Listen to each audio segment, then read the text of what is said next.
Michael, a break from the league, but a competition that you'll want to progress in, and as much for confidence purposes as for finances, because the FA Cup, as much as people of a certain age think it's a wonderful competition, it's gone down a little bit in people's estimation these days. Well, I think to a certain extent I'd agree. But equally, you see that generally when you look at the FA Cup final, it's contested by two of the biggest teams generally in the country, and so it still has for me that appeal. It was a massive competition when I was growing up watching football, so it's nice to be involved in it. We had a very difficult tie last year, at home to Leicester, and the previous season, I think it was early in my reign, we lost away to Brentford. So the draw has been challenging for us in my time at the club. So it's nice to get a home tie. Obviously, we're playing a team from a lower league, but the most important thing is, we've been disappointing since we come back after the COVID break with two narrow defeats and disappointing, I think, performances at home. And the most important thing is that you treat the next game properly and you try and win it, and that's what we'll try to do. Well, Leyton Orient haven't played since the 18th of December, and they'll obviously be raring to go, and they've got an experienced manager in Kenny Jackett. How much do you know about them, given the fact that they haven't played that much recently, and what sort of game are you expecting? Look, I mean, I think they're in 10th position in the league at the minute. They'll have, as you say, a very experienced manager who'll know how to set up his team. They'll be very well organised. We'll do a little bit more on them this afternoon because obviously we still have 2 days preparation to the game. And, but I think in these games, the most important thing is that we focus on ourselves and make sure our level of performance is right. And, with any of these teams, they'll come and they'll want to put on a good show. That when you step up and play in the FA Cup, I know that as a player, then you play against higher league opposition. You always want to, show yourself individually and obviously as a team, show what you're capable of as well. So we expect a tough game, but it's about what we do on Sunday is the most important thing. You'll be looking for an improvement, obviously, from the last couple of home games. And the other side is you've got to look towards the midweek game in the league. So how difficult is it for you to select a team, knowing that players need a confidence boost, but also it's an opportunity to give players like Tashin Oakley-Booth, maybe Jack Bonham, Wright Phillips, some experience in the first team? Well, there's a balance between that, yeah, and one of the difficulties we have at the moment is obviously we have, I think, 10 players missing from tomorrow or from Sunday's game that could have taken part in it as well. So whilst it's nice to put younger players into the team, if you put too many in at one time, it becomes a difficult experience for them, and we don't want that to be the case. Some of the younger players will certainly be involved, whether they start or be on the bench. But we will pick a team which is set up to try and win the game. So it's just a balancing act. January is now a very busy month for us with the midweek games that we didn't anticipate having. We now have two. So we go into, I think, a busy league programme after this game of, I think we play 5 league games, 4 of them away from home as well. So that's going to be a challenge, but we can't really dwell or focus on that at this minute in time. Our focus has to be on our performance, and the way you improve performances is in your next game, and that is obviously what we'll try and do on Sunday. Well, after that, I'm dreading the injury and the COVID news. What is it? Well, it's not really changed. We had hoped to have Jordan Thompson back to train today, but unfortunately he tested positive for COVID this morning. Josh Timon will test today, and if he's negative, he'll be able to train tomorrow, which is the first day we'll have seen Josh since his isolation. So we just got to see how he's been, really. I think his symptoms rather have been quite mild, so that might mean that he's an option to be involved. But the other injured players, Fletcher's out, obviously Suter, Powell, Thompson spoke about Sawyers, Bursick, Seema, Tom Edwards, even they're all missing. I'm not sure if I've missed one out, but that's where we're at this minute in time. I'm assuming Tommy Smith's back in training after the birth. Not his birth, his wife's birth, obviously. Yeah, Tommy's back. Obviously, he didn't train leading into the Preston game, so yeah, he's available again. Just a couple of more from me. Given the injuries, did you feel that you looked better with the back four the other night, and will you probably stick with that now for a while? I don't think so. I think we have the option to play really. You know, where most of our injuries is really in the middle of the park. To be honest, you know, obviously Harry being out is a blow and a longer term blow, but we're able to cope with that. But it's a midfield essentially where I think, you know, we don't have a lot of variation and we don't have a lot of freshness, and that's, you know, regardless of what system we play, we typically always play with 3 midfield players. So we've just that's possibly where we're suffering a little bit more in terms of any other areas of the team. But you know, the players are well versed. There were certain aspects of what we played in the back four that were good. You know, obviously with Campbell and Ince wide, we had really good opportunities in the first half in one-on-one situations, but we didn't do enough for that, I think, you know, so whether we play with the 2 strikers or we can play with the 4-3-3, it's something obviously that we'll decide between now and Sunday. With Tony Scholes' imminent departure, I'm not trying to get you any more work here, by the way, or move you upstairs. Does it mean that you'll have a slightly different process in terms of recruitment, even though you've said you're not recruiting many, if any, in this window, but will it change the way you report back to the club? No, I don't think so. You know, obviously Tony's very much involved in the process, and you know,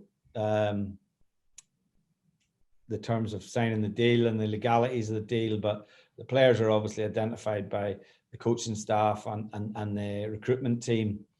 The figures that are available to us are given to us essentially by the owners, what we're able to do and what we're not, and obviously we know the restrictions that are around that at this minute in time with the rules. And Chris Laird is, you know, very much involved in transfers as well and handles a lot of the incoming players and outgoing players with Tony anyway. So Chris has got enough experience to be involved in that and deal with that role in this window, certainly. And lastly from me, with Ostergaard leaving, does that give you any wriggle room? I know it's very tight at the moment. Well, basically we're operating on the basis that, you know, what we can bring in on wages, we can potentially look to recruit on wages. So, you know, that was a factor in Leo going. I didn't think it was a brilliant loan. It wasn't a poor loan either. You know, he still played a lot of minutes, but ultimately, you know, he fell out of the team and he felt he wanted to go elsewhere to play. That was his choice, and he had the right to make that choice without us being able to block that. And so we felt we would be better investing what Leo's cost was in someone that, you know, wants to be at the club, to be honest. And that's the same for any of the players that come in or any that go out. You know, we have to be very selective in what we do. If I'm honest, it's not that different from the previous windows we've had, and particularly in January. You know, the first window I come in, we had to take a lot off the wage bill and put 2 or 3 players on at a reduced cost. Last January wasn't dissimilar. You know, we brought in young loans that weren't overly expensive, and some more expensive players went out. And this is the same. You know, I think January is always more of a short-term view because you're reacting to where your team is, you're reacting to what's happened in the first half of the season. And, you know, you're probably not, we're certainly not in a position at this minute in time and as a club to make longer term decisions in this window on players. Thank you. Thanks. Thanks, and George now, please. Obviously, you go into this game and you're looking to gain some momentum, and it's a competition you want to go further in as well. And you certainly do go in as favourites. But on any given time, we know, we've seen it in the past, you can't take Leyton Orient lightly, can you? No, look, we've played EFL Cup games against teams from this level, and so we know that, you know, these games can be difficult. As I've talked about, they will come and I'm sure they'll try and make themselves difficult to beat, but they'll come and have a go themselves. As I say, Kenny's a very, very experienced manager. He'll know how to set his team up against higher level opposition. So the most important thing is for us, is, as I said previously, is just focus on our performance and make sure, obviously, we get the right result. Has it been difficult to assess them because they haven't been playing since December the 18th? Or do you have, obviously, the video, obviously, as we do in these days, and you have to take that, really look at it from their point of view before they started into the situation they are now? Well, look, we can look back, and we've done that. We always have information on the opposition for the players. We always analyse the opposition. and we're not being disrespectful, but I mean, the most important thing is that we focus on ourselves as well. But we are aware of, Orient, who, the threat that they'll have, the weaknesses that they'll have, which all teams have as well. And, that our preparation for this game is no different from any other game we would have in the Championship or any other cup tie. So, but the most important thing in terms of our focus and the work we do in the training pitch is about, looking to improve our performance. And we need to see, obviously, an improvement in what we've seen in the last 2 games. And looking for a win, obviously, to get the momentum going again and take into the league season. Yeah, like when you're losing games, you got to try and win the next one. It's not about anything more than that. The players know that, winning is something that can become a very, very good habit. And one of the things we have to do is try and put a really strong second half of the season in place. And this is a game which gives us an opportunity to get back to winning. You've already alluded to that you don't want to make too many wholesale changes. You've got a lot of players injured, 10 up to gate, but it's important that really you put possibly the strongest side out to win this game, to get a foothold going forward, isn't it, Michael? Look, we look at the team and the minutes and who's played, and some of the lads have looked a little bit leggy since they come back after the break with COVID as well. We obviously have a midweek game in the Championship as well, and then another game at the weekend. So we'll just look at where we are numbers wise. As I say, certainly what we were able to do earlier in the season in the EFL Cup, for example, was be able to change basically 10 players, and we had good competition for places. We don't have that luxury now. So the team that will play on Sunday will not differ greatly from what we've seen in recent weeks in the league. And Nick Powell, is he making any further progress? We know about Romain, of course, and Joe, but it's Nick who possibly seems the closest of the longer term injuries. Is he making any further progress that could see some light at the end of the tunnel?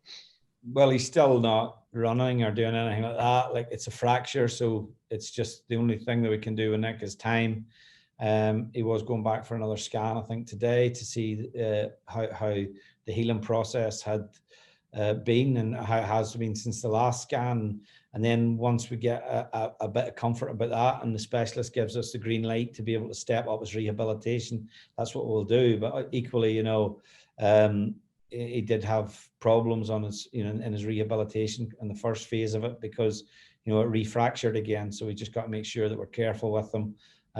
But he is, I think someone that we would like to get back, certainly sooner rather than later, but equally we can't be reckless with him either. Finally from me, Michael, Tony Scholes, who's been a stalwart at the club for 17 years, he's leaving next week, and you've had a good working relationship with him, and he will leave a marker because he's really taken the club forward since he came into the job, hasn't he? Yeah, I mean, Tony's obviously been here for, as you say, a long period, and the majority of his career in football, and has had great success here at Stoke with 10 years in the Premier League as well. And he's been great support to me since I came into the job. Obviously, the club was in a very difficult place when I came in, and I've worked closely with Tony to try and continually look to improve things. There's been a lot of challenges over that period, and he's been a very good CEO to work with.